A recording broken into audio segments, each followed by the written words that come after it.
Hi there everyone, welcome back to another episode of the Art of Business English. Hope you guys are having a fantastic week of work and fun. Basically today I've got a wonderful episode for you guys. So have you ever wondered what is the difference between will and going to? You know what I mean? They're both, used for talking about the future, right? Well, you know that that's correct. However, there are some differences in use, and this can be a bit confusing for non-native speakers. So in this episode, basically, I'm going to explain how we can use future simple and going to. Okay, future simple is will. Not only that, I'm going to also show you guys how it is similar and different in use in the context of Spanish. So basically, I'm going to show you the do's and don'ts of using the future in English. So if you have problems understanding when is the right time to use will or going to, then stay tuned because this episode is going to be super useful for you. So by the end of this episode, you will have covered the following. Basically, I'm going to give you guys a grammar overview of will and going to. Then I'm going to talk about the differences between will and going to. Then I'll talk about the similarities between will and going to. And then some do's and don'ts for use when compared to Spanish. I think that's important, the context there. And I'll give you some example sentences in context at the end. So let's begin the lesson. So I'm going to start with will. Basically, we refer to will as the future simple, as I said earlier. And it has the following structure, okay? So we start in affirmative with subject plus will, plus verb plus object. And the contracted form is very important. The pronunciation is incredibly important. We would say I'll, you'll, he'll, she'll, will, and they'll. Okay, so they are I will is I'll, you will is you'll, he will is he'll, she will, she'll, we will, we'll, and they will, they'll. Okay, so we use those a lot in orally, okay, when we're speaking. We use those a lot in conversation, okay? So an example is, he'll probably be late. All right, next one. In the negative form. So subject plus will not, plus verb plus object. And the contracted form here would be won't, okay? So will not becomes won't. And he won't enjoy the party, okay? That's an example there. And in a question form, we invert the subject and will comes first. So we put will plus subject, plus verb, plus object. And in the interrogative form, we don't really have a contracted form. So we would just say, will they attend the event? So it's important to note that the contracted form of will is very common and it can be a little difficult for non-native speakers to understand when a native person speaks quickly. Okay, so when we speak quickly, we're like, I'll meet you at the shop. Okay, so that can be quite fast and very difficult to understand.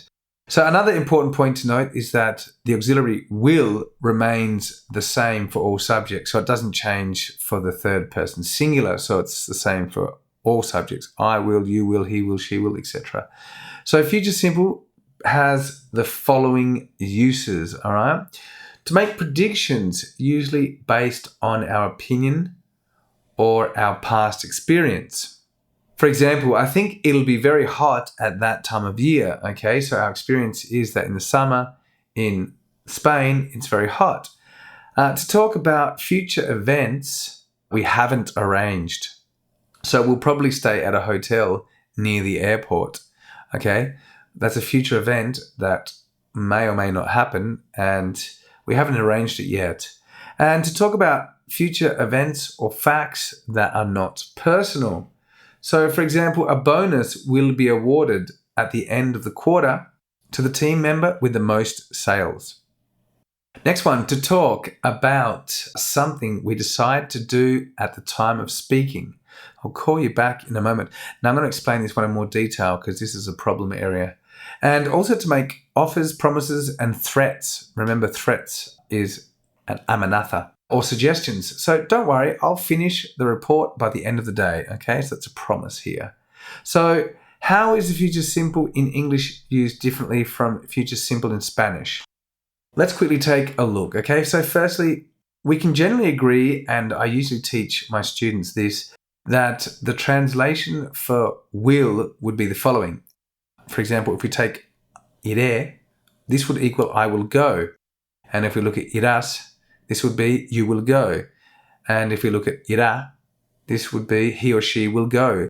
You can see that the verb in Spanish is go, and it has the future added to it at the end of the verb, okay? So indicating the tense and the subject. For example, iré, this e with accento, is basically like the subject and the future tense, okay?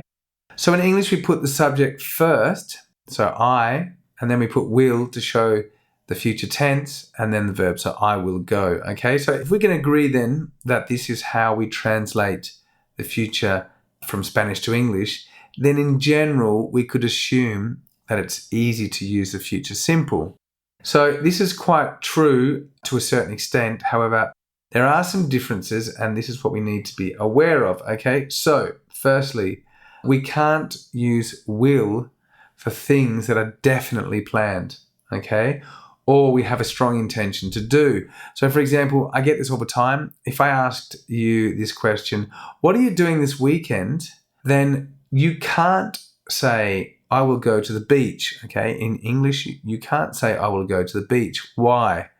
Well, you have a strong intention or plan to go to the beach.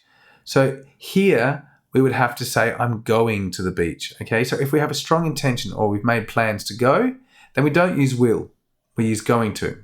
So on the positive note, if you use will incorrectly, then a native person will understand you. So it will just sound a bit wrong to them. So secondly, we must use future simple when talking about the immediate future or something you decide to do at the moment of speaking. So let's take a look at what I mean. So in Spanish, you can say, ahora te llamo. Okay, so this basically means that you will call the person back in the near future. However, you will notice that in Spanish, we have used the present simple, okay? And we have used the word ahora or now.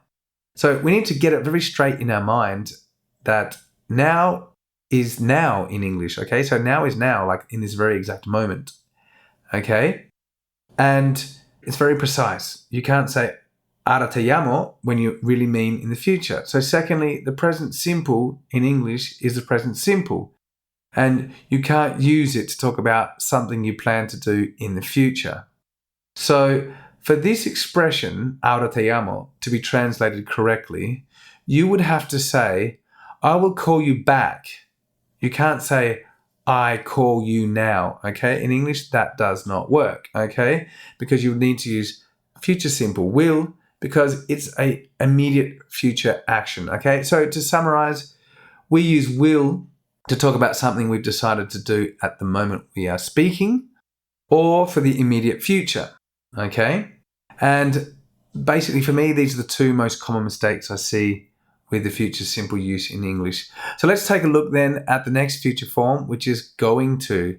So the grammatical structure for going to is in the affirmative, subject plus am, is, or are. We need to conjugate the verb to be, plus going to, plus verb, plus object. So for example, we're going to hire a new marketing manager. In the negative form, it would be subject plus am, is, are, plus not, plus going to, plus verb, plus object. So we are not going to accept the new conditions, would be an example of that. Now, in interrogative, we would say am, is, are, plus subject, plus going to, plus verb, plus object. Are you going to be at the monthly managers meeting? Okay, so a quick thing to note is that going to can often mean the same thing as present continuous for future use and will. So let's take a look at a comparative. So, are you going to be attending the annual general meeting? So are you going to for future use. Will you be attending the annual general meeting? So that's with will, a question with will. Or present continuous, are you attending the annual general meeting? So all of these basically mean the same thing. So let's move on and take a look at the use of going to. So to talk about events in the future, we have already thought about and intend to do. Okay, so we have a strong intention when it's going to. we're going to increase our sales team by around 10%. So we intend to expand the team, but we haven't hired the new people yet, okay? To make predictions based on what we can see or hear in the present, okay? So judging by these sales forecasts, we're going to have a strong third quarter. I'm making a prediction based on the information I have now in the present, okay? So different from making predictions with will, which is based on no information.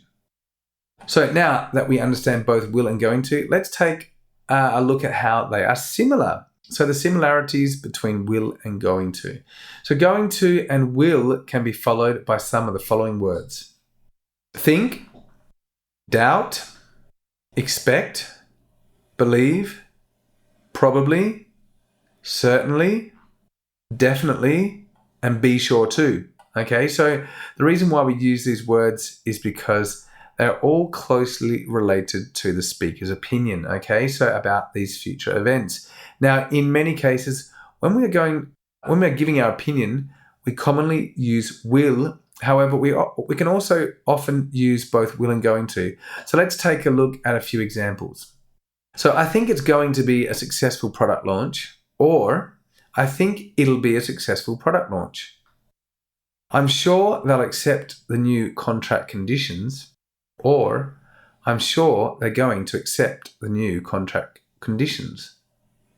I doubt they'll be happy when they hear about the changes, or I doubt they're going to be happy when they hear about the changes. So you can see here that I've used both going to and will, and they pretty much mean the same thing because we are expressing our opinion about a future event. So finally, there's often very little difference between predictions using will and going to, and it just depends on the speaker's opinion. So take a look at these two examples then. I'm sure you'll enjoy the trade fair. So this is a prediction based on my opinion. We're going to be very busy for the next few days. Prediction based on previous experience. Okay, so sometimes there's very little difference between making a prediction with going to or will, okay? So in the last part of this episode, I'm going to give you some example sentences in context. So basically, I'll be listing the language function for the future and then the scenario. So predictions. Predictions with meetings, presentations, and negotiations. So first one, in a meeting. I'm sure you'll see the value in our products. Okay, so you're predicting because you're certain. Presentation. We feel that there will be strong growth in the housing sector. Okay, so you're making a prediction. Negotiation. I have no doubt that if you try this service, you will love it. Okay, so you're making a prediction based on what you think the person will do. So the next one is an unarranged future event. So we'll reconvene this meeting in a week. Okay, so the intention is to reconvene the meeting, but it hasn't been arranged yet. Presentation. We'll probably organize a sales event next month. So there is some certainty to it, but there's not complete certainty, and the future event has not been arranged. Negotiation. I will meet you next week to finalize the contract. Okay, so the person is making the commitment to meet. However, when the meeting will take place is yet to be arranged. Next scenario. Something we decide at the moment of speaking. So in a meeting, I'll be right back. Would anyone like a coffee? So again, I'll be right back. Would anyone like a coffee? In a presentation, I'll answer any questions you have at the end of the talk. So I'll answer any questions you have at the end of the talk. And in a negotiation, we'll give you a further 10% discount if you sign today. Okay, next one, promises. In a meeting, I'll send you a report on this by the end of the week. In a presentation, I'll make sure you all receive a free sample. So that's another promise. In a negotiation, I'll give you a free 30-minute coaching call when you purchase any of my courses. Okay, so that's a promise. Now, let's look at future events that we do intend to do. So we're going to employ 2 new sales reps. Okay, so we have a strong intention to employ 2 new sales reps. It's not an idea, it's a strong intention. In a presentation, I'm going to invite you all to lunch at the end of this talk, okay? So the person plans to invite the the participants in the presentation to lunch. And in a negotiation, we're going to ensure you receive all of your inventory within 30 days. Okay, so this person is making sure that the potential buyer receives all of the products they purchase within 30 days. And for predictions based on present evidence, okay, so if we don't hurry up, we are not going to have enough time to cover all the points. So in a presentation, as you can see, based on these numbers, we're going to need to promote our products further. And finally, negotiations. At these prices, we're going to sell out very soon. Okay, so basically that is pretty much it for the differences and similarities between will and going to. So let's just wrap things up then. We can basically see from this episode that there are quite a few differences and similarities between will and going to.